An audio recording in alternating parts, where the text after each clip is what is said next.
आज महाराष्ट्राचा अर्थसंकल्प जाहीर होत असताना संपूर्ण शेतकऱ्यांचं लक्ष या अर्थसंकल्पाकडे होतं. कारण महाराष्ट्रामध्ये कांदा उत्पादक शेतकऱ्यांचे प्रचंड अशा प्रकारचे भाव उतरल्यामुळे प्रश्न तयार झालेले आहेत आणि म्हणून अनुदानाचा सुद्धा प्रश्न असताना सुद्धा त्याच्याकडे दुर्लक्ष केलेलं आहे. आणि एका बाजूला जी कर्जमुक्तीची घोषणा केली ती फक्त 2 लाख रुपयाची केलेली आहे. नियमित कर्ज भरणाऱ्यांना 50,000 रुपयाची मदत फक्त राज्य सरकार करणार आहे.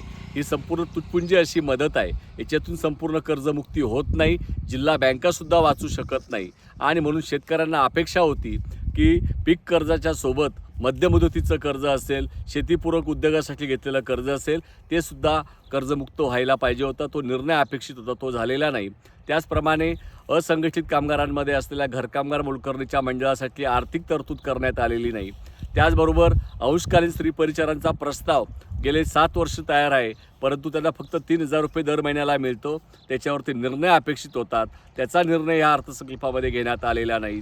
काम करणाऱ्या ज्या बहिणी आहेत, आशा असतील, अंगणवाडीच्या कर्मचारी असतील, गटप्रवर्तक असतील, उमेदच्या ताई असतील, या सर्व काम करणाऱ्या महिलांसाठी कोणत्या प्रकारचा मोबदला वाढ नाही, परंतु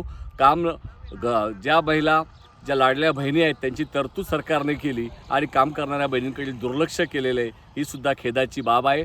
आणि म्हणून हा संपूर्ण अर्थसंकल्प शेतकरी कामगार विरोधी असा अर्थसंकल्प आहे. आणि म्हणून शेतकऱ्यांना मदत करण्यासाठी संपूर्ण कर्जमुक्ती आणि कांद्याला अनुदान देण्यासंदर्भातची भरीव तरतूद करणं अपेक्षित होतं, ती झालेलं नाही. म्हणून या अर्थसंकल्पाचा भारतीय कम्युनिस्ट पक्ष किसान सभेच्या वतीने निषेध व्यक्त करत आहोत. येणाऱ्या काळात ज्या अर्थसंकल्पामध्ये ज्या घटकांना वंचित ठेवलेले आहे असे शेतकरी आणि सर्व घटकांना सोबत घेत या अर्थसंकल्पाच्या विरोधात भारतीय कम्युनिस्ट पक्ष किसान सभा एकटक आंदोलन करेल, असा इशारा आम्ही ह्या देत आहोत.